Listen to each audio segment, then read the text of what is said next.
Right, thank you and welcome everybody to City York Council's Planning Committee B on Wednesday 8th of June.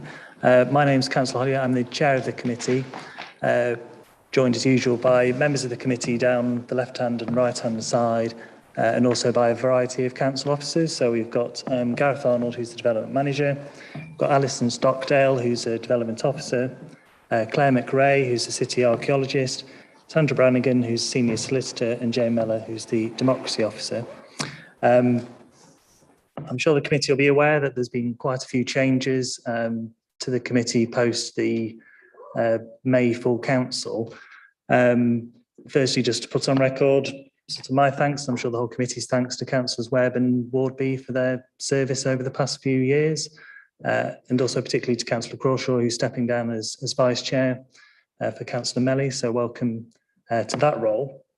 I'm sure we're all aware as well of the changes in Appendix 17 and the good practice guide for councillors involved in the planning process, which does form part of our constitution and necessitates, at least in this meeting, a sort of slight change in the way we usually conduct votes. So what it's asking us to do now is a motion to go against the recommendation should usually only be considered after a vote on the recommendation has taken place. So I think the easiest way, and this may be a sort of evolving sort of system as we sort of feel out how this works, because typically this sort of simplification has slightly complicated everything, yeah, so we'll send round Appendix 17 after the meeting. Sorry? We'll send round Appendix 17 after the meeting, so you've got the whole text, but it's basically saying that before we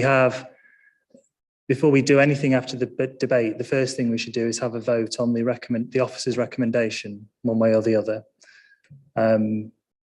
What we normally do is we open to debate and somebody will either say, yeah. Okay, thank you. Yeah, so it's a slight change. So what I'll do is I'll just ask if when we get to the debate stage, if you could sort of hold fire on moving any motions until I invite a motion. I'll, at the first point, invite a motion to move the officer's recommendation. And then if that's not, if that falls, then we can go to alternative motions. That's probably the easiest way of dealing with it at this point.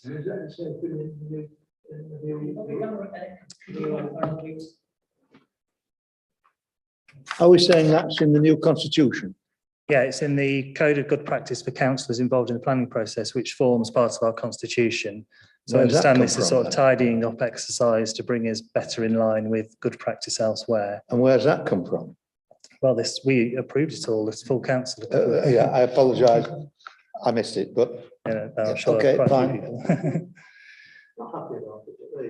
No.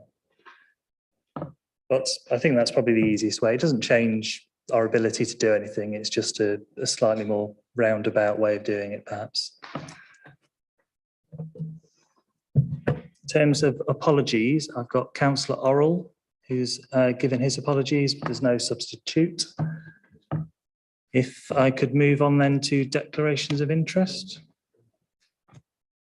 Councillor Daubney. Thank you, Chair. In the interest of full transparency, I'm going to declare I'm a communicant at All Saints North Street Church, which is a Grade 1 listed church not far from the development site. I don't feel, however, since I'm not an office holder at the church any longer, that this in any way reduces my position and ability to make a decision on the application today. Thank you. Any further declarations? No. We can move on then to minutes of the meeting on the 28th of April. We're all happy for me to sign those as a reasonable record. Yep, see nods. I'll do that. Item 3 then, and public participation. There's no public participation in the general remit of the committee, so we can move straight on to the plans list. And the first item, the only item, is 4A, land to the rear of Millhouse North Street. Gareth. Thank you, Chair. I'm Gareth Arnold, Development Manager. This is a planning application relating to land to the rear of Millhouse North Street. It's a proposal for a 6-storey hotel and associated works. I've got a presentation up on the screen. So the site is outlined in red on the screen. Currently forms part of a car park.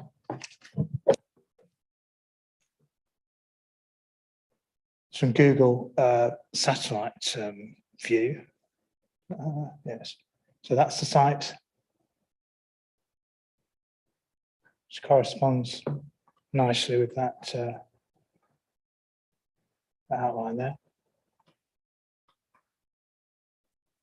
So buildings of note, grade 2 star, St. John the Evangelist, or former St. John the Evangelist Church, Mill House, which is an office use, the Park Inn Hotel, grade 2 Whippet Inn, grade 2 I think former co-op buildings on George Hudson Street. This is the Travelodge, Micklegate, George Hudson Street, and North Street. It's photographs. That's photographs of the entrance into the site from North Street. Retaining wall there would be where the eastern facing wall of the hotel would be.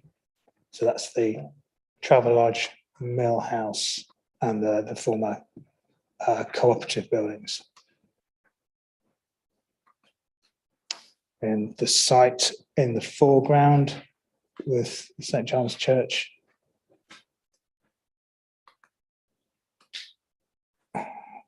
The site is where that van and that silver car is parked, with All Saints and the Aviva building in the back of the shot, Northern House there. And then with the former co-op buildings in George Hudson Street at your back, this site here,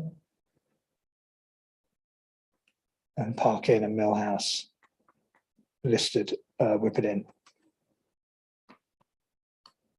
So the east elevation of the proposed hotel, so that's facing towards the rear of Mill House. 1, 2, 3, 4, 5, and a roof story, 6 stories in total. The south elevation, so in terms of orientation, there's All Saints Church and its spire. The north elevation with Mill House, the entrance to the site here. The Travelodge in the background, and you can see the Travelodge's ridge. And then the west elevation.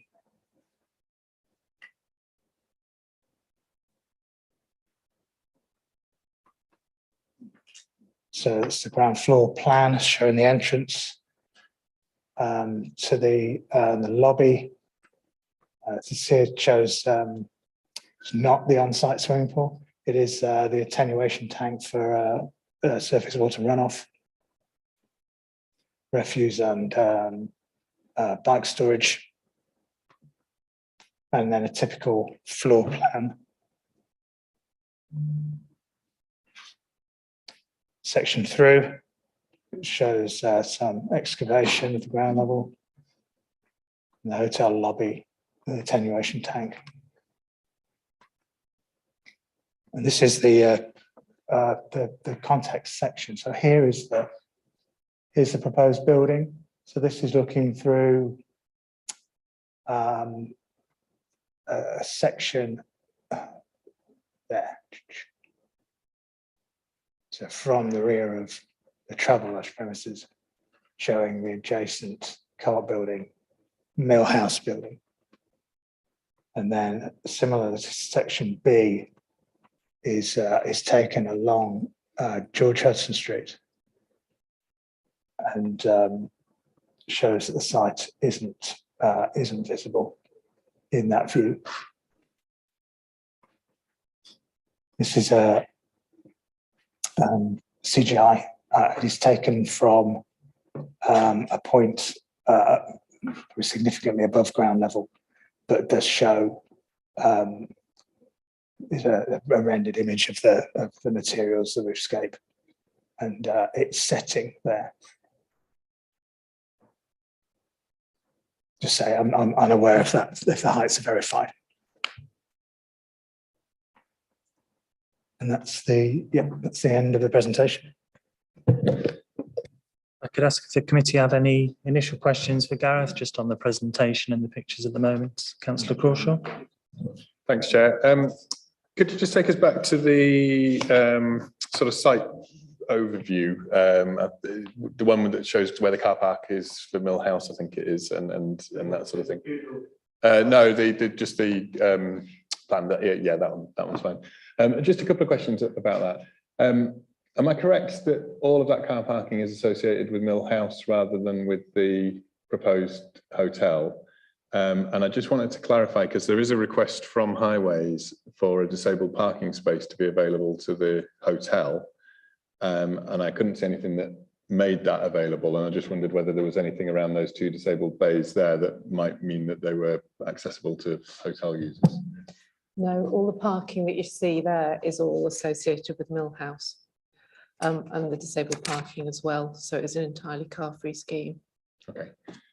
And if I may, a different question, and I just wanted to check, so that is that pavement that sort of comes round beside the round the back of the disabled bays there, Yes. and across. Yeah. And so is there any planned sort of road marking or anything to get across to the main entrance? Because there doesn't appear to be any kind of pavement or anything at the front to cross over to. I appreciate it's a car park, so relatively low speeds, but do you know if there's anything like a zebra crossing or equivalent? It doesn't look like it's on there, but I presume they could put one in if that was required. Probably would be sensible. I guess they probably ask them later when they're speaking, I think. Okay, thank you. Okay, Councillor Cracknell. So just following on from that, so there is no disabled parking for the hotel? Is that what we're saying?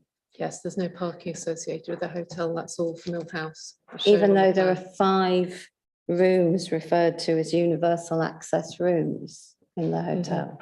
Yes. Okay. But that area in front of Mill House is inside the red line of the application, isn't it? Yes. So what's the expectation of how that parking is going to be used? I just went to the site on the way here and there were cars parked more or less everywhere, including where the hotel's meant to go, all over the site. So how is it envisaged the parking is actually going to operate? Well, I presume they will control it, as you'll have to ask them, but I think that it's in the red line boundary because they want to do these landscaping works to make that an improved setting for the hotel. So you'll see they've put in the footpath that Councillor Crawshaw identified as new around the back of Mill House, and the parking layout does therefore amend slightly. And you saw on the CGI that there were some improvements to the landscaping. There's a green wall and these kind of improvements there, presumably to improve the setting for the hotel, which obviously at the current time, it's a fairly poor setting in that car park area. So I think that's why it's in the red line boundary. They've served the correct notice that they needed to serve. So there's no reason it shouldn't be. Can I follow up on that, Chair? So just picking up on that landscaping point. So the red line then goes, I'm not very good at this north-south business. It goes around the bottom edge of the hotel and then up the left. So all the rest of that, the car park area, the area between the site and the back of the travel lodge and between the site and the back of George Hudson Street is not included and doesn't have any new landscaping. No. Okay. Thank you. Okay, any further questions at this point? No, I think Gareth did just have an update as well. So, I do. sorry, Alison. I think you should have a paper copy of my update. So I got some final comments from the flood risk management team. You'll see there in bullet points. So they've been concerned because the plant and equipment had been in the flood zone. Well, that's all been moved now to higher levels. The details of the attenuation tank haven't been agreed, but I think it's accepted that they're covered by the conditions that are already on the recommendation. Also, he expressed concerns, so the connection for the foul and surface water drainage points are within the red line boundary. And there was concern that the connection wasn't within the public or wasn't directly to the public sewer. It connects to another private sewer before connecting to the public sewer. But we don't think that's a planning issue. Yorkshire Water have no problem with it. And the applicant has the correct legal agreements in place for that. And there's similarly the flood evacuation route, which would take people out at the higher level to the left-hand side of that plan, and then down through the bottom of the plan, through that gap between St John the Evangelist Church and the existing Travel Lodge, Premier Inn, Travel Lodge, I've gone through them all. So it would take them, obviously that's outside the red line boundary, but again, they have right of access over that. So that addressed those. There were these additional comments from the city archaeologist after having seen an indicative foundation plan, concern about whether the foundations could retain 95% the archaeology in situ. The applicant has assured us that that can be achieved, and it's just once they've done further evaluation on the site, then they'll be able to decide exactly where they put the piling to avoid what they need to avoid. Historic England comments, I think, are there, and just reiterate those concerns. A couple of additional conditions: one, to make sure that the waste store that's shown on the ground floor is retained; another one, to secure a flood evacuation plan; and then a minor change to condition 21, just to add the words highlighted there. That was it. The update. Thank you. I'm just at this point as well, I'm going to invite any questions to the city archaeologist. I'm aware she needs to leave at 5:15, so it's probably wise to ask any now if we can. Councillor Crawshaw. Thanks, Chair. Yeah, I wasn't sure at what point we were going to get to ask questions. I just want to understand from your perspective what level of harm is potentially going to be done and caused, because between sort of reading the comments so paragraph 5.19 onwards and in 5.20 it talks about the lift pit and pile caps will impact on pre-conquest archaeology of high significance, but then caveats that with a sort of we're not quite sure what's there, and then there's a note at 5.21 last sentence which talks about deeper deposits should be viewed as designated heritage assets, and then talks about controlling the impact through a condition. And I guess I just feel a little bit uneasy about how do we know that we're doing everything we can to protect everything that's there and should be protected. I appreciate there's a condition that says that no work should be commenced until we've signed off on the plans, but if we're not quite sure what's there, how do we find out what's there to know that we're protecting 95% and that we're comfortable with the level of harm and loss caused? Yeah, that's a question that is asked practically on every site in York. So yeah, there has been some evaluation carried out on the site, which is how we have the information that we're currently working with. It didn't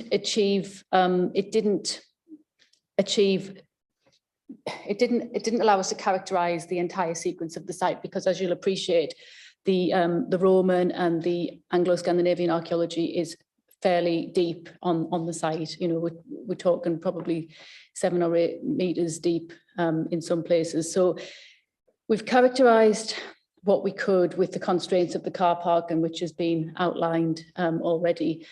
Because obviously when you start digging big holes, you've got spoil heaps to move and that kind of thing. So the top few layers we've characterized as the top meter is demolition material, post-medieval archaeology, which I think we're all sort of comfortable with, that can be removed without any harm. Then there will need to be an archaeological excavation to get down to the level of the piling mat, the formation level, which is where this 8.75 metre figure comes from, because that's the sort of, we've characterised enough down to 9.5 metres, which tells us we're in the top of medieval soils. Now, YAT, who did the evaluation, have characterised those soils as backyard deposits, and they've given them a sort of medium significance. Now, this is, of course, not foolproof, but we have an idea of where the top of those levels start, and we think it's about 1 metre below the ground surface. Once you start getting a bit lower than that, you're going to hit the water table, and we know there is organic preservation on the site. We don't know how deep those medieval soils are going to continue down, but from information that we have from around the site, I'm expecting potential Anglian, Anglo-Scandinavian deposits of waterlogged material to be encountered when they start putting in things like pile caps, etc. Now, I'm saying we have to treat them as the highest significance because we haven't reached those levels and we haven't seen them. We haven't seen what preservation state they're in or how much there is of it left. But as the site hasn't been disturbed, apart from that top metre in the square where the hotel is going to be built, I'm expecting it to be there all intact. So it's difficult because it's a site with high preservation without much disturbance. We've had to accept, or I've had to accept, and Historic England have had to accept, that there will have to be a level of excavation to allow any building that was to be piled to be created. You know, you have to allow some, if there's restrictions on the height of the building, we have to allow some excavation to take place to put that pile and mat in. Once you start getting below that sort of 8.75 metres level that we've identified, we're classing that as the more significant harm. So anything that's below that level, that's what I'm saying has to be minimised, and that's the piles and the pile caps, etc. It's impossible to not harm any archaeology on this site, but the conditions that have been attached are quite robust. There's quite a few of them. In particular, we're using the sort of 95% in situ policy that we use all of the time, which isn't the best solution, but it's the one we use in York. And the piles themselves, they will go through the most significant archaeological levels as they do on every other site in York. So it's a bit of give and take, but there will be some harm, but we're trying to mitigate against that by having robust conditions, and there will be a large archaeological excavation, and the developers know that that will be costly and take a lot of time. So if I can sort of follow up that, because that's really helpful, and I appreciate that there's a real difficult balance sometimes between, you know, using a site and what might or might not be there. I think the thing that's sort of worrying me particularly about this specific site is that it's actually only probably a couple of 100 metres from Regier Street, where we're talking about a world-beating museum because of the amazing heritage that's bound to be underneath the ground. Yep. And how that site relates to this site. I appreciate there's that kind of footings of the Roman bridge that they're wanting to find on that site, but presumably there would be an equally important amount of archaeology beneath this site as well. Very similar. Yeah. It's not on the line of the road as the Northern House site is. It's slightly back, but it's between, it'll be between the line of that road and the road that ran along Micklegate. So there will be Roman, I'm expecting there to be Roman buildings on this site. We won't see them in the excavations because we've limited the excavation to that sort of upper 1.5 to 2 metre level. But the piles will penetrate through that. And this is not a problem just for this site. This is a problem across the city. When a pile goes through waterlogged material, we do not know what impact that has on that material, and we will never know unless we undertake spend some real money and study it properly. But that's the approach that's been adopted for 30 years. So if I may, and this is maybe a question, I'm not sure who can answer this question. the reason for the piles presumably is because of the height of the building. So a lower building would not require as much disturbance beneath the 8.75 meters or whatever it.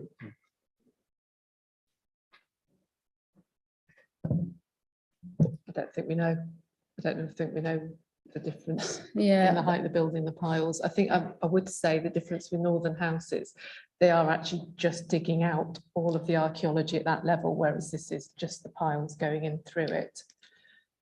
Yeah, so there's a it's quite difference. difference in its character to that. the archaeology is probably similar. That's what I think you were asking, isn't it? But the approach is obviously it's a totally different approach on that particular site. So this site we're not saying we're going to excavate it all like we are at Northern House, because there's certainly no public benefit attached to it as there is there. This is a preservation as much as possible, but we're having to allow some excavation to take place to enable that to happen for a building of this height. I don't know what building wouldn't require piles.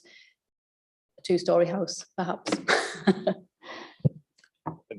Sorry, if I may, just one final. So if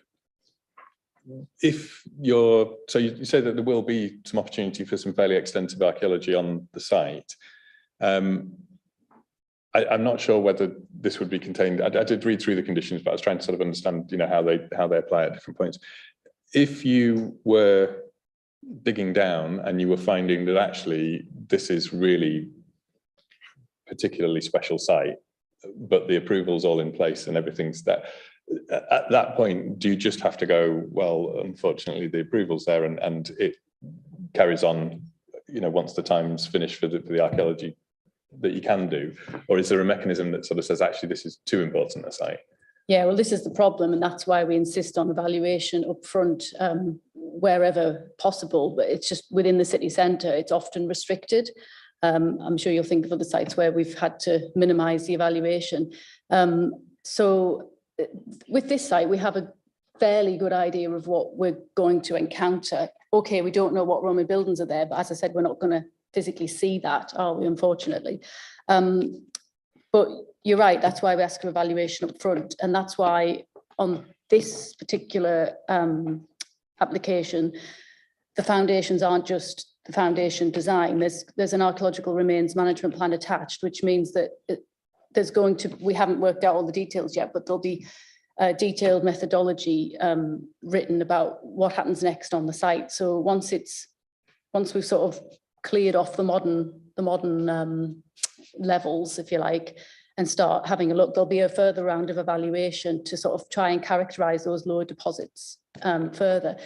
You're right, though. I mean, if we come up against something completely spectacular out of this world, there's potentially a problem, and it has happened in the past in other places, and sometimes schemes can be amended with a bit of goodwill to sort of preserve something in situ. Often developers don't want to excavate it because it's going to cost too much money as well. There's that to factor in.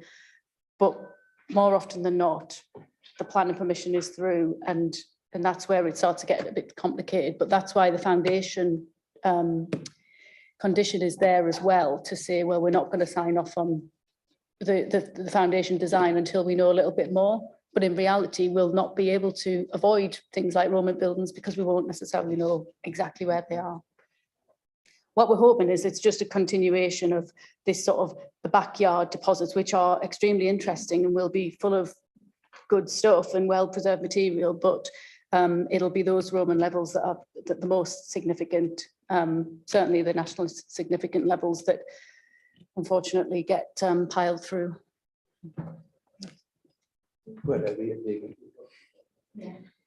Okay, if there's no further questions for the city archaeologist, we can move on. Oh, sorry, Councillor Crackhill. Sorry, I'm a bit concerned we're going to lose her before we get to the end of it all. So English Heritage are quite concerned about the piling and the impacts and the number of piles. Can you comment on that? We were sent an indicative piling plan, which it basically showed a lot of piles on the site now. So I immediately said, if this was the plan presented before us, it would be a complete non-starter. There's too many piles. But I've been assured that I knew it was indicative, but I've been assured that it certainly won't have that number of piles, and they will be adhering to the 95% preservation in situ policy. Historic England just flagged up the same concerns, basically, because the more piles you put in, the more disturbance there is to those lower deposits, and the more likelihood you have of changing the groundwater and ground chemistry conditions on the site, which might accelerate the degeneration of the deposits. But again, that's a problem across the entire city centre. So would you say that the conditions that are in there enable that to be enable us to enforce that there are not going to be, they're going to be less, that's related to the 95%? Yeah, so like I said, there's an archaeological remains management plan which will be revised throughout, as we find out more information of the archaeological character of the site. And that will include a methodology on how we go forward with excavation and things like outreach and the design of the foundation, for example. Then there's the policy, the condition itself, which states that it must adhere to the 95% preservation in situ below a certain level. So as I said, we've had to agree that there'll be some excavation of the top medieval soils, but below that we're still being extremely strict on what we're allowing in line with other sites across the city. But there's also a condition there which relates to the deposit monitoring, which has been applied across other sites in York, mostly on Piccadilly, and similarly at Northern House, if that gets through as well, which will monitor the water levels and acidity and levels of oxygen and that kind of thing across the site for up to a period of 5 years after it's built. And that just simply gives us information on what the piles are doing, if anything. Again, it's not foolproof because it's only for a relatively small amount of time, and there's no mechanism in place after that to act on that. But it's a start on trying to see what the piles are doing across the city to the deposits. Sorry, did I answer your question there? I think so, yes. To a point, yeah, thank you. Okay, if there's no further questions, I think we can move on to our public speakers. So we've got Cillian Gallagher. If you'd like to join us, the middle chair, and then on the sort of set in front of you, there should be a mic button if you could press that.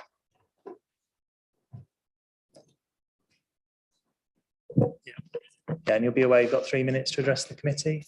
Thank you. Yeah, make it start in your own time.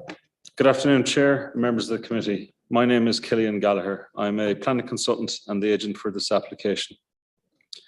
I'm accompanied by Mark Andrews of Vincent & Brown, who is the project architect, and Max Reeves on behalf of the developer. The proposed development is for the erection of an 82-bed net zero carbon hotel on a vacant city centre site to the rear of Mill House on North Street. We believe this development sets a fantastic example for the city and what can be achieved by considering sustainable design from the very inception of a project. And we believe this development supports the city's ambition to be carbon neutral by 2030. The site was formerly part of a department store, and since its demolition, the land has lain vacant for many years. The site is, though, extremely well located in terms of accessibility to the public transport network, and is in an excellent location in terms of access to both the attractions and businesses of the city centre. Vacant sites within the city walls are few and far between, and as such, substantial work has gone into producing a design which will enhance the setting of the area and the nearby listed buildings, whilst at the same time having exceptional sustainability credentials. The building takes a fabric first approach to sustainability and is on track to be considered BREEAM excellent. The building is also proposed to include low carbon technologies, including photovoltaics, heat pumps, and rainwater harvesting. The use of cutting edge net zero carbon construction techniques and materials help us to ensure that the building is sustainable, both in terms of construction and operationally. The application development has been reduced in size during the planning process following constructive discussions with the City Council's conservation and planning teams. We would like to thank the City Council's conservation architect for working with us to reach agreement on the design before you today. The building itself is surrounded on all sides by buildings of similar size and as such will not be visible from the surrounding streets. The only place the building is visible from will be some parts of North Street. But we believe the new building will enhance that area, not just for people walking past, but also improving the arrival experience for the business occupiers in the Mill House offices. The proposed hotel does not have a bar or restaurant. The intention is that visitors will spend their money within the existing businesses in the city, thus broadening the socioeconomic benefits of the development. The room sizes proposed make the hotel more suitable for solo travelers or couples rather than groups. A potential operator is anticipating an approximately 50-50 split of occupants for business and leisure purposes. Finally, I'd like to thank Alison Stockdale for her recommendation to approve the application and for working with us to get to this point. The planning team acknowledged in the report to committee that hotel uses are considered to be an appropriate and policy compliant use in city centre locations. And Alison also noted that the proposed building's character is in keeping with the character of the neighbouring buildings. On behalf of the applicant, I respectfully request that you consider approving the application today in line with officer recommendation. And Mark, Max and I are happy to answer any questions you have, including on matters such as drainage, car parking, etc. Thank you. Thank you. And I'll invite the committee if you do have any questions. Councillor Crawshaw. Thanks, Chair. Just a couple of questions that are probably along the lines of the questions I've already asked officers. So I just wanted to clarify from your perspective around the disabled bay and disabled access. You're not expecting to provide any kind of disabled parking on site associated with the hotel. Is that correct? That's correct, Councillor Crouch. Yeah. The expectation is that people with mobility issues would access the site via public transport, or in the same way that anyone would, with the City Council's public transport offer being fully disabled friendly. Yeah. And then you heard me ask about the crossing to the entrance. Obviously, I'm assuming it's all private land, so you wouldn't be Department for Transport regulation crossings, but do you know if there's plans to designate, mark that crossing so that it is a clear route that you're expected to take and that drivers would be aware that pedestrians would potentially be? It could be done hypothetically, but I'm not convinced there would be a need. The speeds that cars travel in a car park such as that are quite low. There is a delineated footpath up from North Street across. The places where members of the public would interact with traffic are quite small.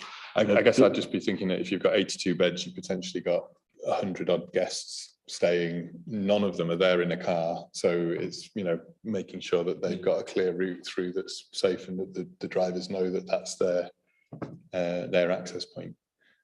But as I say, if that could be something that could be considered, I mean, it doesn't cost much to mark. No, so yeah. And then I just wanted to understand in terms of the model of how this hotel will operate, because obviously part of the balance that we've got to think about is the benefit to the city, and you've explained about people not eating on site, so that's an obvious benefit. Just in terms of jobs and employment, it looks to me like this is probably going to be a fairly low employment site in terms of not requiring very many staff to service the building and that sort of thing. Do you have a sense of how many people might be employed on this site, what the sort of full-time equivalent roles would be? I don't have an exact number, Councillor Crusher, but you're quite right. If you have a bar and a restaurant in a hotel, that in turn increases the number of staff you need on site. When those elements are removed from a hotel, it decreases the number of staff. So there'll be housekeeping, reception, cleaning and maintenance roles provided within the building, but due to the lack of bar and restaurant, it will reduce the staff numbers. But I'm afraid I don't have an exact number to hand. A lot of that will, I guess, come down to operator preference, and we don't have an identified operator at this point, although some operators are interested. Yeah. But I guess it'd be a relatively low number, sort of concierge member overnight perhaps, and then people to service the rooms during the day. Yeah, thank you.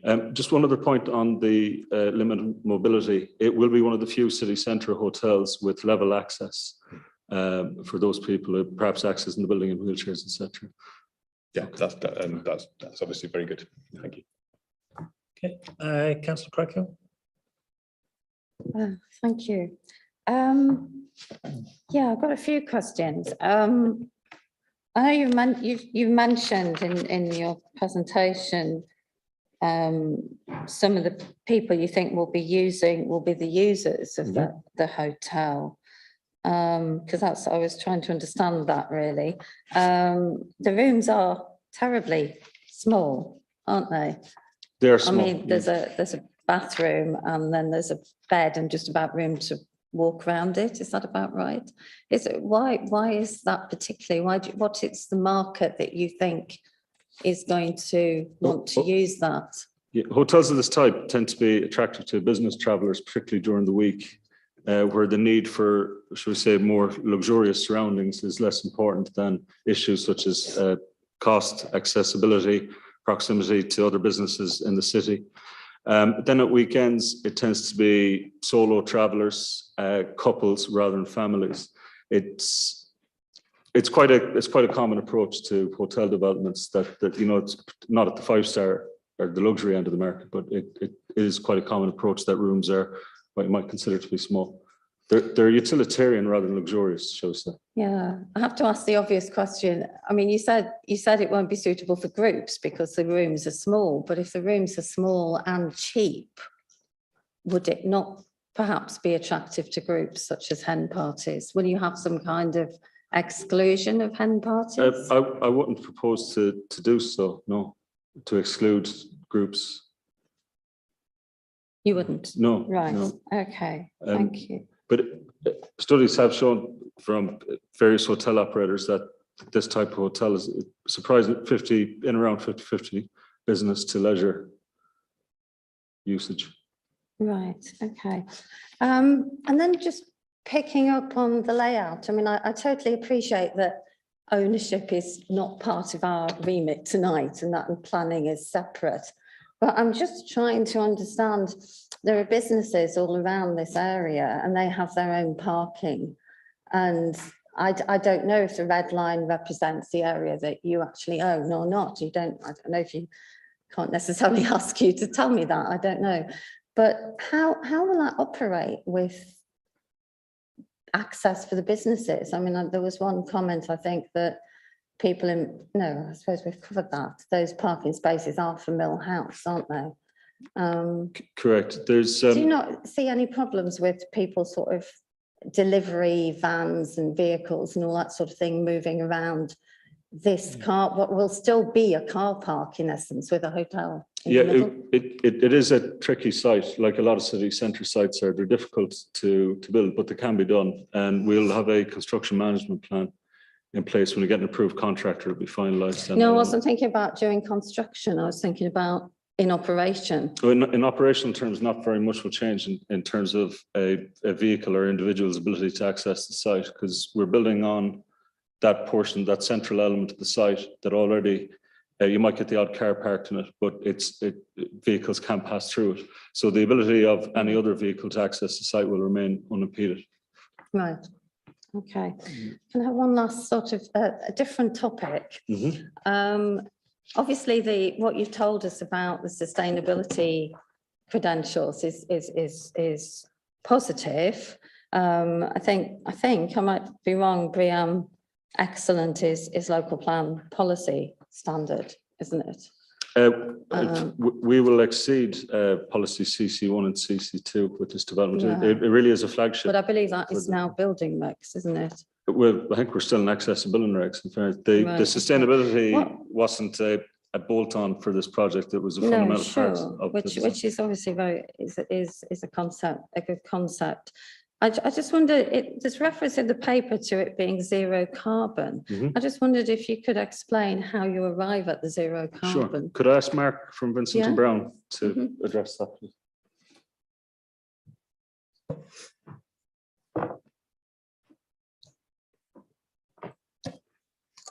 Good afternoon. Yeah, thanks for the question.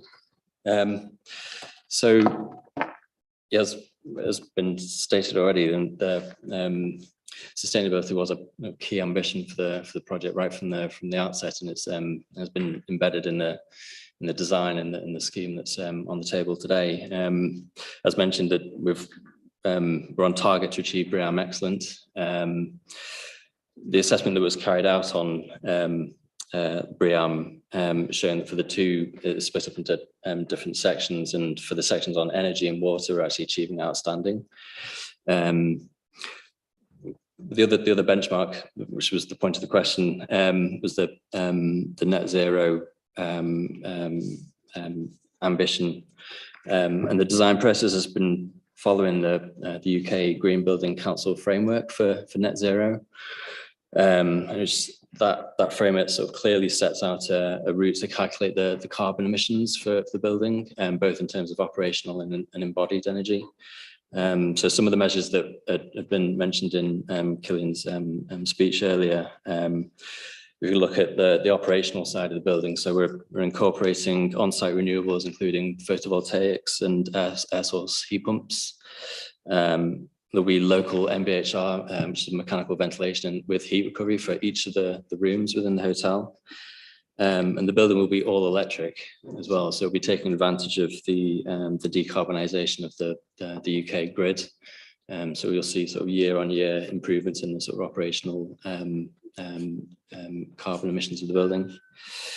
There's rainwater harvesting as well, and a green living wall proposed on the gable end of Mill House. So that's sort of operational aspects. And then in terms of sort of embodied carbon,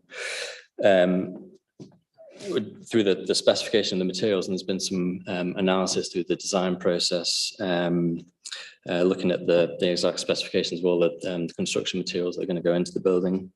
So we're doing things like within the concrete frame, there'll be an admixture, GGBS, which is ground granulated blast furnace slag. It's a byproduct of the aluminium manufacturing process.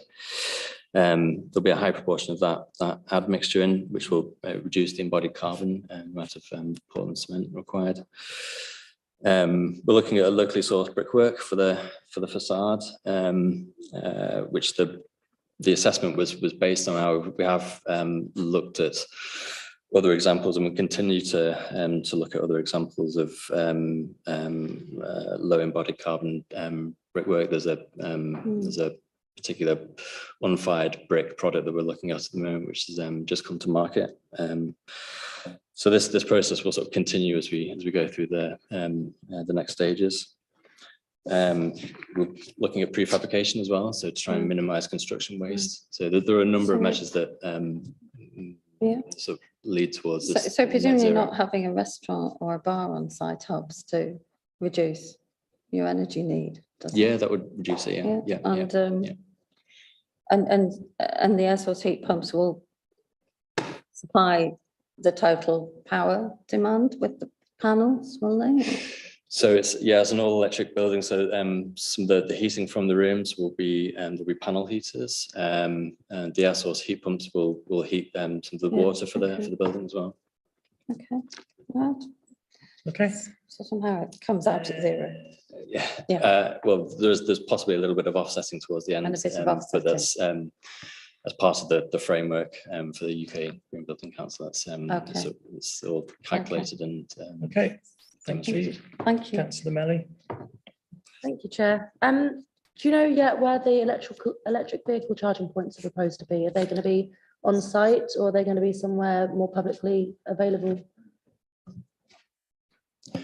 There are electric vehicle charging points proposed for the existing spaces that are identified in the within the red line boundary. Okay. Councillor Fisher. Thanks, Chair. I just want to come back to the heat pumps. Now, I was speaking yesterday to somebody who's had a heat pump installed, and it copes very well in spring and autumn, but it doesn't cope particularly well in the winter when the air is very cold. Have you got a backup system installed just in case the heat pumps can't provide all the heat? I mean, I don't know how many heat pumps you've got, but they are much more efficient when the air temperature is higher than when it's very low. What I'm worried about is the hotel being like an ice block when it's, the temperature drops below about -6. Yeah, so the heat pumps will only be heating the water that's the heated water that's used within the building. Right. So within each room there'll be the mechanical ventilation and heat recovery systems that will deliver the heat locally to each room. Right, so heat recovery is a critical part of it. Yes, I thought that would be necessary to get that. Yeah. Okay. If there's no further questions then, thank you for your time this evening. Rita.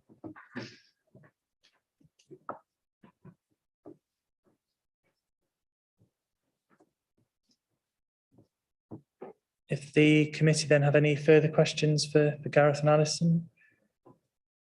Councillor Crawshaw?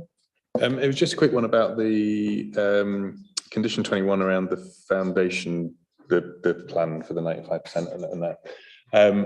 I just want to make sure that doing it by condition is the most robust way, where versus say, for example, where we've done approvals subject to, and if there's any distinction or difference between those. My only worry is that sometimes with conditions, we're kind of at the goodwill of the developer, and we can go back and we can sort of enforce that a condition wasn't met, but that doesn't really help if they've destroyed 10% of the archaeology rather than 5% of the archaeology. And I just wanted to make sure that we're doing the most robust thing we can in terms of protecting what's there. Again, It's certainly an approach. It's an approach in the local plan. It's been an approach since since about 1990 to have this foundation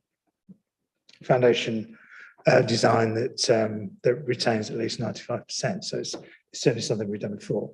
And as I think as Claire explained, it's difficult to do anything else really. You can't because any investigation will. The whole idea is to preserve in situ. So. No, I understand that, and in a sense, I'm not questioning that part of it. It's just the mechanism by which we're enforcing that, and whether or not the approval subject to the sign of the plan is any more or less robust than a condition that says, you know, nothing shall start before the plan. It's sort of two sides of the same coin. I appreciate that. It's just making sure we've got as many tools to ensure it. Are you just trying to say, could we not get an approved foundation plan before we approve the scheme? Is that what you're asking? Essentially, Yes. and whether or not that would be helpful or useful. I think that's just hard to achieve. I think that's all it is. I think until they've done more evaluation and seen more of the site, I think the hope is that once they've seen more of the site, they'll know which bits have been more disturbed and aim the piles for that. So I think that's what it is. Until they've seen more, they don't know where to aim, which is why we need to approve first, and then we have the condition that if we're not happy, if we think they're doing too much, then we just have to say no.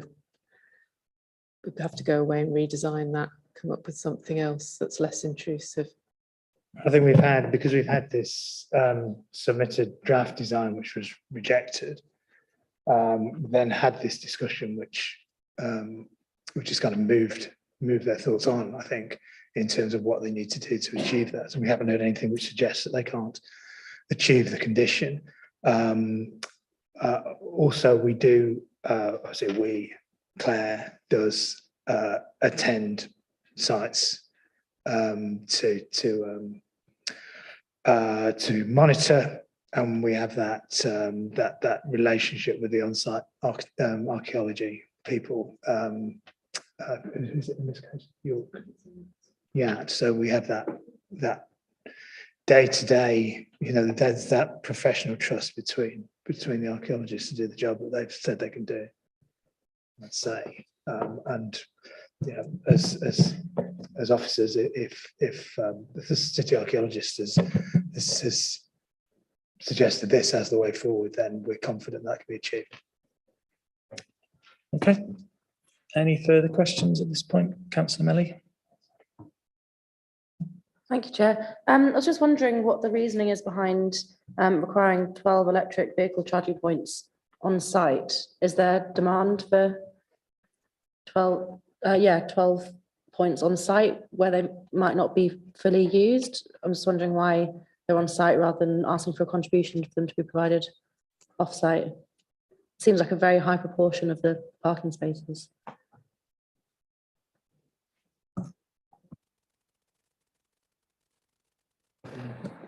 public protection.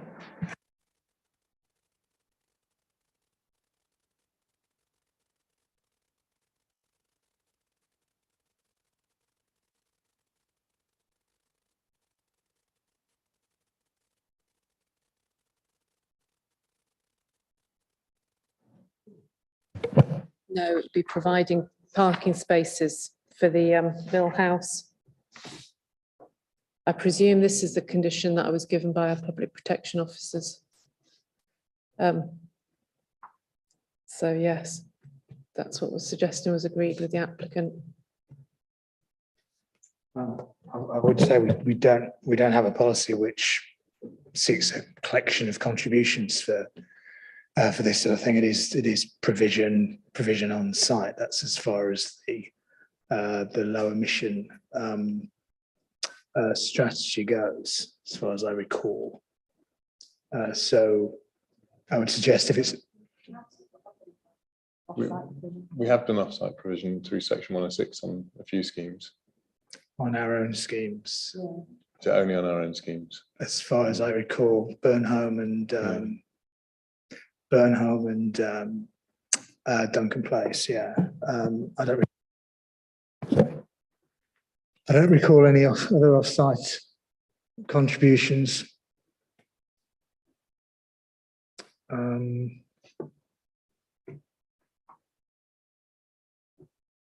Just if there's been an assessment that 12 electric vehicle charging points are needed for whatever reason, but actually in reality, even if 12 are provided, only 5 are used or something, then it's not actually providing 6.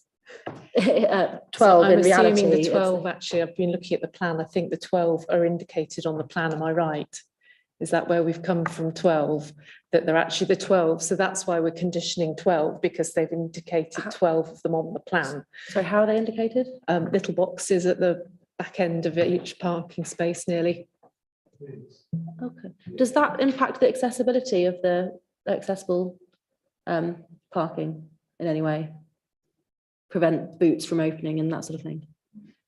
Or reduce? I suppose not if you drive. No, You drive drive in front. nose in, then, You probably drive in frontwards, would you anyway? and if you reverse it, I guess you can do that way.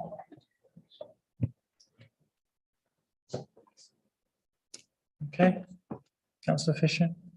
I was just going to say, I'm never going to complain about an over provision of electric car charging points on the grounds that probably in 10 years' time, nearly every car on the road will be an electric car. And I suspect every car parking point should have one really, but Hydrogen cell. or hydrogen cell. I mean, the condition is only for 10 years though, so. Okay, Councillor Galvin. Well, Chair, I'd sort of logged into. Press you. I'd kind of logged into confused.com, but the pennies dropped. I presume that the car parking space is going to be managed either by the hotel operators or the owners of the site in the fullness of time. I couldn't just get my head round why we were looking to produce car parking, charging units on car parking that was not for the benefit of the hotel. But I suspect it's because they're going to maintain the car park and run it as a car park, which so be it. I find it odd that the hotel doesn't have any car parking spaces when there are all those spaces there, but that's up to the developer. So I think what's happened is because of for various reasons, Alison is the third planning officer to deal with this this application. So we have a response from our public protection team who have picked up on the fact that there are 12 charging points shown on the plan. They've suggested a condition requiring the specification of those, and that's been through the various planning officers' hands and incorporated in the recommendation. On the basis that they're in the red line, so such a condition would be is lawful, but it probably exceeds what the low emission what the lower emission strategy asks for in terms of numbers, because that's, I think, only at 5% of overall provision. But I've not heard that the applicant is concerned about it. So I would, it is what it is. In terms of that condition then, this condition 7 on page 28 of our papers, where the specification of these EV charging points need to be submitted to the council for approval in writing. Can that include considerations of the accessible parking spaces and ensuring it doesn't reduce the accessibility? Yeah, that the proposals and the plans don't reduce the accessibility of those parking spaces? It could. I don't think it does, in terms of where it is located at the moment. I think if it puts an obstacle behind a car, which otherwise would be kind of manoeuvring space for getting a wheelchair or something out, then that does impact the accessibility of it. I don't know how you would otherwise provide electric charging for vehicles driven by people who need accessible spaces without I think it's providing usually that. maybe slightly further off to the side rather than immediately behind the space or immediately next to the spaces. Off to the side a little bit. Okay. Well, yeah, we could add some wording to Just when it's being approved by the council, just ensuring that's one of the things that's looked at. yeah, okay. Okay. There's no further questions then, if we're happy to move into debate. And as you said at the beginning of the meeting, if we could refrain from moving any recommendations at this point, if we just sort of say what we think, I guess, and then when we seem to have reached a natural pause, I'll invite any member to move and second the officer's recommendation as a starting point. Councillor Crouch. Thanks, Chair. So I think from my point of view, there's quite a lot of positives. The sustainability and level access and those sort of things, you know, all definitely weigh in favour. The concerns I have, we haven't really discussed the, well, I didn't really have the opportunity to discuss yet the setting of, there's a number of listed buildings around this site, and it does, I think, have a bearing on the setting of those buildings. I'm not convinced that it won't be visible over the top of, I know it's the Arts Centre, but it's St John's, the what's it on Micklegate. I think from the crossing and coming from over Ouse Bridge, I think you will be able to see it above the top of that building. And there's a question about to what extent that's causing, you know, some harm, no harm. The big one for me, though, the thing that really, really worries me is that I've already said it, you know, only a few hundred meters away, we're touting another site as being potentially jam-packed full with some of the best archaeology that the country has to offer. And we potentially, you know, in 50 or 100 years' time, when this building's been knocked down and the next people are coming and looking, find that we've put a pile through a mosaic or a really important Roman building. And I can't help but think that the only reason why we would be putting a pile through a building, like through, you know, that sort of archaeology, is because we are wanting to build a building as high as it is. So it's that thing of, you know, this building, we can only look at the plan that's in front of us, so we can't really get into whether it's the best use of the site and whether there might be alternative things and all of that. I fully accept that. But I feel quite deeply uncomfortable at the comments that are made in paragraph 5.20 and 5.21 about the high significance, nationally important, potentially significance of the archaeology that we strongly suspect is on the site. And I think from the comments made by the city archaeologist, she went as far as she could in terms of saying how significant she felt that this would be. I do accept that anything that we do in this part of the city will always risk damaging significant archaeology. But the question that I would pose, and certainly the reservation I have, is do we actually need to damage the archaeology that's there? Because we don't really need to build a 6-story building. I mean, it was originally going to be an 8-story building. A lower building wouldn't require piles, which wouldn't require the damage to the archaeology.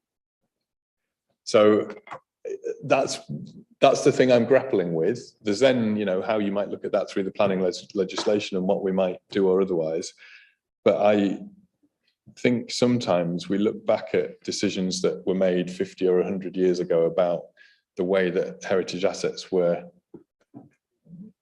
unnecessarily damaged, and you think, why on earth, who on earth took that decision? And we're kind of being asked to potentially take those sort of decisions today. I find that quite uncomfortable. Councillor Cracknell? It's just tourists. Yeah, I do have similar concerns and a couple of others. I think if you're going to build a 6-story building, the sustainability approach we've heard about is encouraging, and it's one we should be looking to pursue for other similar buildings in the future, something along those lines, certainly. So that is a positive.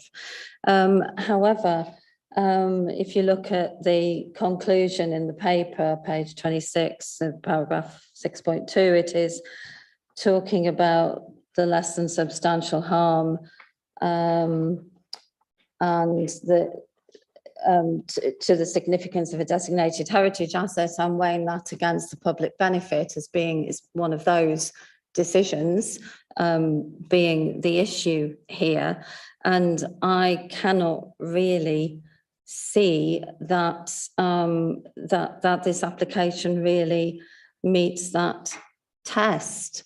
When you look at the design of the hotel, I cannot really see that it's a kind of quality visitor accommodation that justifies that sort of harm. I cannot see evidence for the need for this that would justify harm. The paper refers to policy EC4 tourism in paragraph 5.4 that talks about quality visitor accommodation. I don't see any evidence that underpins that really. I also have concerns about the strange site that it is in a way, and the fact that although there's a bit of landscaping included within the boundaries of the site, there is actually quite a big area, probably a bit bigger even than it looks on that image, that is not going to be affected, is not going to have any landscaping added to it, is a very quite unpleasant looking car park backlands of various other buildings. It's going to stay like that. It's going to be a hotel in the middle of a still rather not particularly pleasant car park, much of it. And I would like to see if there is going to be something on that site, that it's a plan for the whole area with more landscaping in it. So I don't think that adds to the balance. I also do have some concerns about the height of the building. I noticed that most of the other buildings round about appear to be 4-story, not 6, not 5.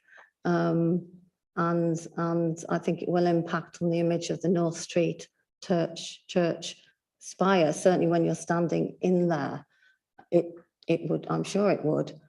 So for all those reasons, I just don't think it meets that balance of public benefit against harm. Okay, any further debate? Councillor Galvin? Chairman, this was ever going to be a contentious application for 2 reasons in my book. I'm extremely keen to maintain the archaeological deposits in the city, but in a real world, if my memory serves me correct, the Roman deposits are something like, did she say 9 meters down? Pardon? 875, which is as near as damage to swearing 30 feet, if not more. I can't see, and I realise that I don't have a crystal ball any more than anybody else has. Anybody's going to excavate down 30 feet and then further to get down to the sort of the base of the archaeological remains. As much protection as possible will be done, bearing in mind, of course, it's probably been sat underwater for 1,000, 1,500 years or more. So even if the will was there to excavate it, it's not terribly practical. I had some concern about the way it was sort of shoehorned in, but this site is a vacant site. There's nothing on it at all. It is probably, I suspect, one of the most valuable sites in the area on the market at this point in time. So whatever we do with it has got to be financially viable. I'm not sure. I think there's a possibility. Do the council own this site? Yeah, okay. I know that and I do struggle with this, in all honesty. But to be fair, I think what is being proposed, I can't see that we've got any logical, sensible, practical reasons for turning it down in my book. I'm not happy with it, but I don't think we've got any way we can turn it down. Okay, Councillor Crawshaw and then Councillor Fisher. Thanks, Chair. I mean, just to pick up on that last point around the planning side of things, I think if I'm understanding correctly, so paragraph 5.8 on page 17 states that paragraph 200 of the MPPF says that any harm to the significance of a designated heritage asset from its alteration or destruction should require clear and convincing justification. And then at page 21, the back end of paragraph 5.21, the city archaeologist makes clear that, just trying to think where to start from, deeper deposits, early medieval and earlier on the site are viewed as designated heritage assets until further characterised, and impacts on these should be kept to absolute minimum. So I think if we wanted to say that we weren't happy with that side of it, because I'm with Councillor Crackhill in the sense of, you know, if we're looking at a planning balance and there was no archaeology under the ground and you were looking at the impact on the listed buildings and the height of it and all of those things, you might sort of say, okay, it's probably a bit high. It brings some potential benefits. We weigh that up and we go, okay, that falls down on this side of things. I think I can't get away from the fact that we are talking about digging down the 9 meters plus 200 meters up the road to search for the footings of a Roman bridge and all of that sort of heritage that might be there. And yet here we are talking about potentially just driving a pile through what could be an equally important thing when we don't actually need to. That's the bit. We don't need to do it. We do if we want to build a 6-story building. We don't need to do it if we want to bring the site back into use in some different form. I think we have got a ground if we wanted to refuse it, but based on that paragraph 200. Okay. Sorry, Sandra, are you?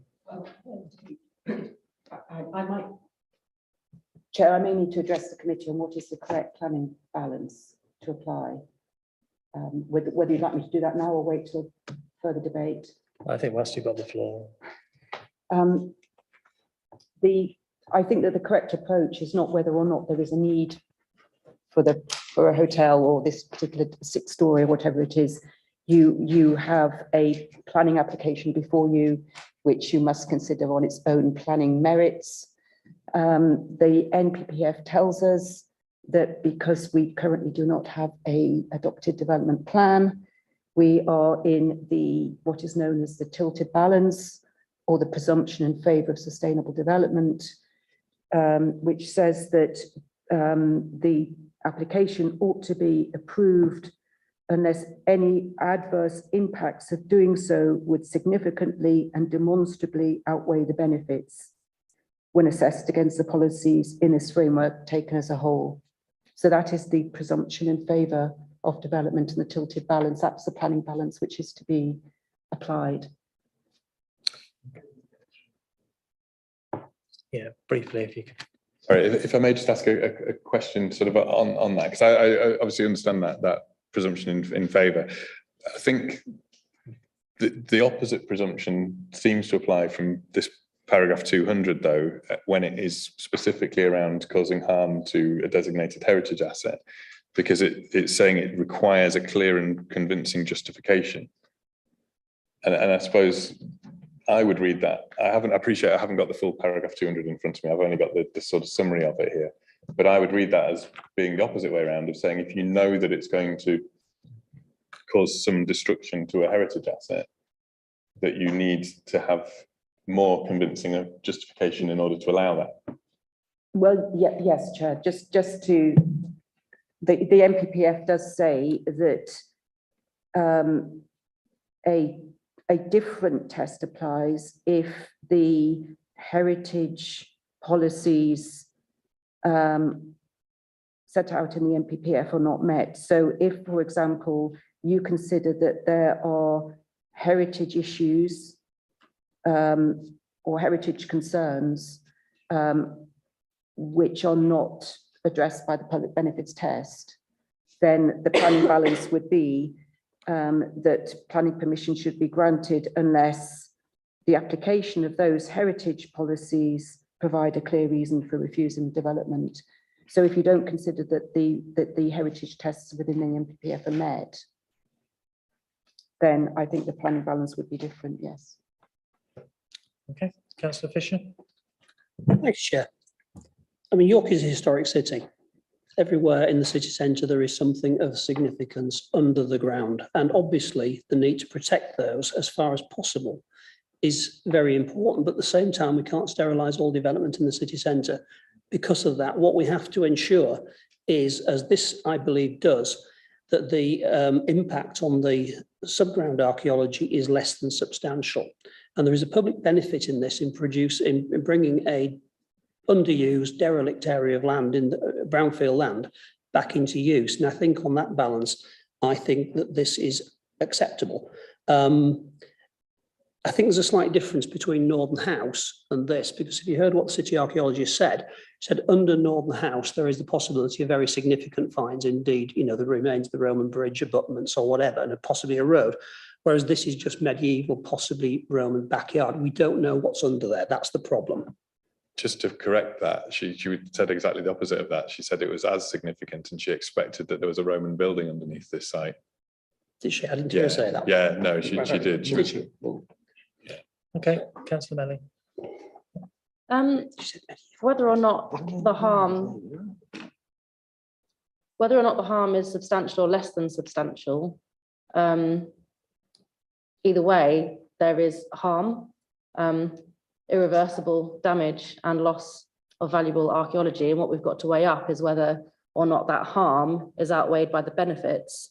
And the only benefits that I can see in the report are economic and regeneration benefits. And I'm not really convinced of what the economic benefits are. It's not providing many jobs. We haven't got evidence provided to us that there is a shortage of hotel or other sort of short stay accommodation in the area that's causing negative economic harm or anything like that. So my view in this planning balance is that the benefits don't outweigh the harm, whether it's substantial or less than substantial. It's established that there would be harm to below ground heritage and to the significance of designated heritage assets. Thank you. Councillor Gowland. Chairman, there's no guarantee that there's going to be any harm anyway. You know, that's just nobody knows. We can kick this round this room for the next 2.5 hours and probably hear the same kind of argument. So I'm going to move the office of recommendation, Chairman, not because I'm particularly strongly in favour of it, but I think we have to come and make a decision. Whether it's a right decision or the wrong decision, I'm prepared to move the office of recommendation. Now, I do understand there's going to be a bit of tweeting with the conditions, and Alison's brought some along. I'm quite happy that those could be incorporated into any decision. But I think we've got to grasp, bite the bullet and either agree it or turn it down. So I'm moving because that's the way we've got to do it. I'm going to move the officer's recommendation. Thank you. Yes, I was about to sort of invite if anybody would be willing to move the officer's recommendation. Sorry? I was about to ask if anybody would be Well, willing to do yeah, that. So I beat you me to it. So is anybody willing to second that, Councillor Fisher? I will second it, yes. Although I'm not totally happy with it, but I think on balance, it's I'm the same. Thank you. So I think then we can move this to the vote. And Gareth, if you're able to summarise the position. So it's been moved that permission be granted, subject to the conditions in the agenda papers, 2 additional conditions and a modified condition in the update, and there was an amendment from Councillor Melly about the the location of the vehicle charging points in respect of accessibility. Okay, thank you. So if I could see all those then in favour of the proposal. See all those against. I guess this is approved on my casting vote. Okay, thank you. Okay, so that's approved. Yes. So if we could just hang on then for item 5.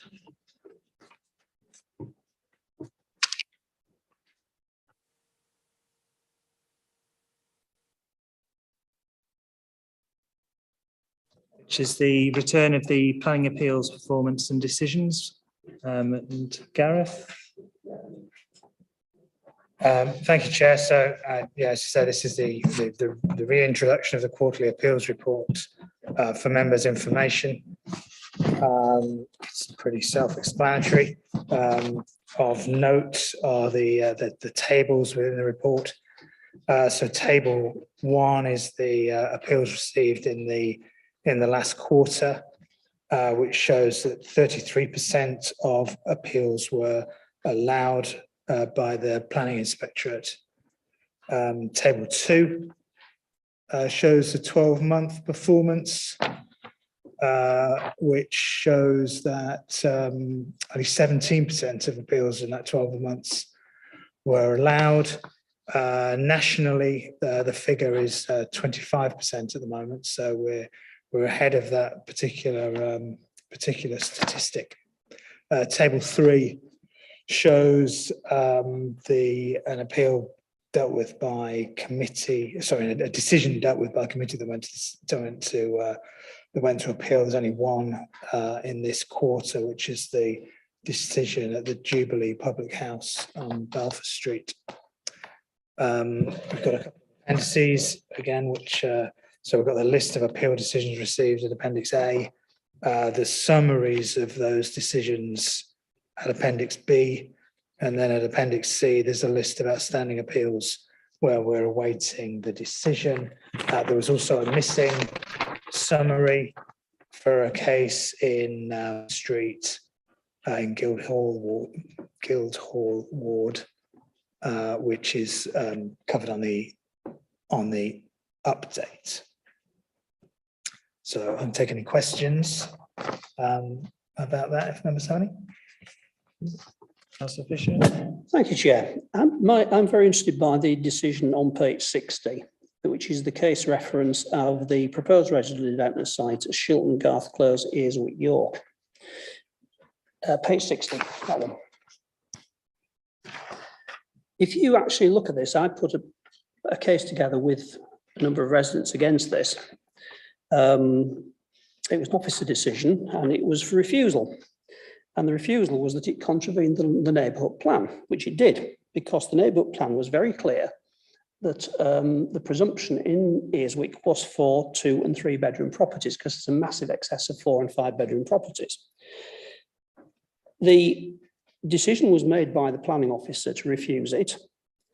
The planning inspector then overturned that decision on the grounds that the neighbourhood plan housing assessment was out of date. Now, My question is, the planning officer made the decision while that housing assessment was in date, it was within the 2-year period, and the planning inspector then overturned it because after that it had gone out of date. Now, is the planning inspector correct in determining the decision on the current situation when he determined it, or should he have determined it on the circumstances when the planning officer made the decision? Because I've written to the planning inspectorate complaining about this because I think there's an important case here. I think, and Sandra may correct me, that the inspector makes the decision as with the information as of the day they make that decision. Yes, Chair, I think that's correct.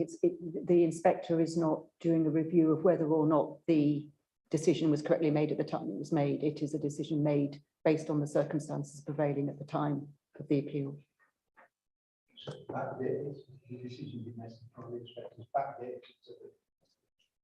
No, it's not backdated. No. I'm sorry. Sorry. My word. So I think there's a very narrow set of circumstances where there may be a significant issue, and this one happens to be one of those circumstances. So with respect, it's not what the inspector is not saying that the planning inspector got it, planning officer got it wrong, but circumstances change between the planning officer's decision and the appeal being determined by him. Yes. Because it was him, by the way. Right, thank you. Okay. So I think the recommendation on that is just to note the report, which I'm sure we're happy to tell Councillor Crawshaw. Thanks. Just a quick one. I know we're nearly at the end of the meeting. I just wanted to ask on the outstanding appeals, page 65, 66, 67. There's 19 outstanding appeals at the moment, 5 of them are non-determination. So that's a quarter of the appeals are non-determination. I appreciate, I know the one that's in my own ward, Micklegate, there's been all sorts of complications and that's ongoing. And I imagine that there'll be similar things with some of the other ones as well. The one that jumped out at me though, which I just found a bit unusual, was the Heworth one, the change of use from a dwelling house being on a non-determination. Is there anything, I appreciate, because if it's an ongoing appeal, you can't go into too much detail, but is there something unusually complicated about that's meant that it's taken forever, or is that just a symptom of a lot of applications coming forward and somebody being very quick to go, once the time's perhaps breached, they've gone straight to a non-determination appeal? It just seemed an unusual one when most of the other ones are for big developments, which are necessarily more complicated. Yes, without going into the, it's not because I can't, it's because I don't know the circumstances. You can appeal on the 8th week and plus 1 day if you think that the decision is going against you, and kind of cut out the middleman, middle person. We did have, there were circumstances where because the database is held by local plan colleagues, it coincided with work being done on the local plan, that we were perhaps we were a little bit late getting the figures, the threshold figures, which might have meant that it went over that 8 weeks. But I can't say with any certainty that that's the case, or whether it was just a workload issue at the time. Yeah. Okay, thank you. But yeah, it's not the sort of thing that you would normally expect to see as a non-determination. It goes over the page. It's just on the very bottom of page 65. Yeah. And the Heworth, you've just got Makes it look like I'm trying to bury there, and then it goes over onto page 66. Okay, so if we're happy to note that, I can close the meeting. Thank you. Thank you very much.